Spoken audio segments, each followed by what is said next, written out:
നിനക്കൊക്കെ ഞാൻ ഫ്രീ ആയിട്ട് ഉപദേശം തരാം. അടുത്ത കുറച്ച് ദിവസങ്ങൾ കൂടി ഇന്ത്യയിൽ നിലവിൽ താമസിക്കുന്ന പാകിസ്ഥാൻ പൗരന്മാർക്ക് പാക്കിലേക്ക് തിരിച്ചു പോകാനുള്ള ഒരു അവസരമുണ്ട്. അതിനുള്ളിൽ നിനക്കൊക്കെ വേണമെന്നുണ്ടെങ്കിൽ, പാകിസ്ഥാനോടാണ് നിനക്കൊക്കെ കൂറ് എന്നുണ്ടെങ്കിൽ അവരുടെ കൂടെ നിങ്ങളൊക്കെ പാകിസ്ഥാനിലേക്ക് പോക്കുക. അറേ വാ യാ മോളെ പൊളിച്ച്. അങ്ങനെ വേണം. ഇന്ത്യയിൽ ഒരു ആർജമുള്ള പെൺകുട്ടി ഉണ്ടല്ലോ, സന്തോഷം. അങ്ങനെ വേണം. പാകിസ്ഥാനോട് കൂറും താല്പര്യവും പാകിസ്ഥാന്റെ ഭൂപ്രകൃതിയും വൈവിധ്യമൊക്കെ കാണാൻ ആഗ്രഹമുള്ളവർ അങ്ങോട്ട് പോട്ടേന്നേ. എന്തിനാ ഇന്ത്യ നിൽക്കുന്നത്? മാസം മറുപടി. അങ്ങനെ തന്നെ വേണം. അതല്ലേ മോടെ ഉറച്ച നിലപാടല്ലേ?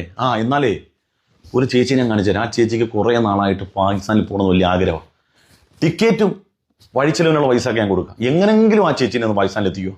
ചേച്ചിക്ക് കുറേ ആളുകൊണ്ട് ഭയങ്കര ആഗ്രഹം പാകിസ്ഥാനിൽ പോകുന്നത്. കാണിച്ചു തരാം, കേട്ടോ.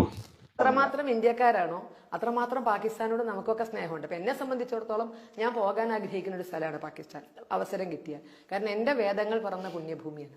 അപ്പോൾ എനിക്കതിനെ തള്ളിക്കളയാൻ പറ്റുന്ന ഒന്നല്ല. ഞാൻ എത്രമാത്രം വല്ലപ്പുഴയെ സ്നേഹിക്കുന്നു അത്രമാത്രം എന്നെ സംബന്ധിച്ചിടത്തോളം പാകിസ്ഥാൻ എൻ്റെ മനസ്സിൽ സ്ഥാനം. കേട്ടില്ലേ? ഈ ചേച്ചിക്ക് പാകിസ്ഥാൻ കാണാൻ ഭയങ്കര ആഗ്രഹം.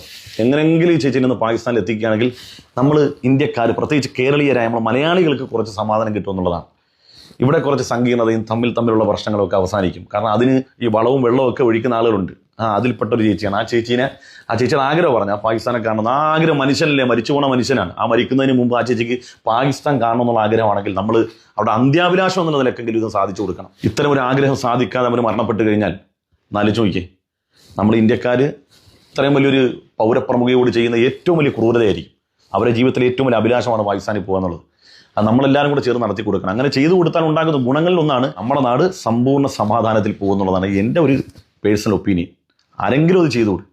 ആ ചേച്ചി ആഗ്രഹിക്കുന്ന കണ്ടിട്ട് കേരളത്തിലെ മുസ്ലിമീങ്ങൾ ആരും ആഗ്രഹിക്കാൻ നിൽക്കണ്ട. പാകിസ്ഥാൻ കാണണം, അവിടെ അടിപൊളിയാണ്, സൂപ്പറാണെന്ന് പറയാൻ നമ്മൾ നടക്കണ്ട.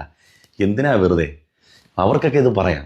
അവർക്ക് പാകിസ്ഥാൻ അടിപൊളിയാണ്, അവിടെ പോകാൻ ആഗ്രഹമുണ്ട്, എൻ്റെ വേദങ്ങൾ പിറന്ന നാടാണെന്നൊക്കെ അവർക്ക് പറയാം. നമ്മളിതൊന്നും പറഞ്ഞു പോകരുത്. വേറെ കൂടെ ഇപ്പം ഇരട്ട മുഖമുള്ള നഗരം എന്ന ബെന്യാമിൻ്റെ പുസ്തകമുണ്ട്.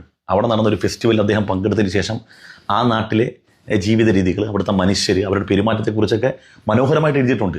പക്ഷെ ബെന്യാമിന് തീവ്രവാദിയാവില്ല, അതുപോലെ തന്നെ ശശികല ടീച്ചറിന് തീവ്രവാദിയാവില്ല. പക്ഷെ നമ്മളാരെങ്കിലും പാകിസ്ഥാനെക്കുറിച്ച് ഒരക്ഷരം മിണ്ടിയാൽ അവിടുത്തെ വെള്ളം നല്ല രസമാണ്, അവിടുത്തെ മലനിരകൾ നല്ല രസമാണ്, വെറുതെ പറഞ്ഞാൽ മതി, വെറുതെ അങ്ങ് തീവ്രവാദിയാകും.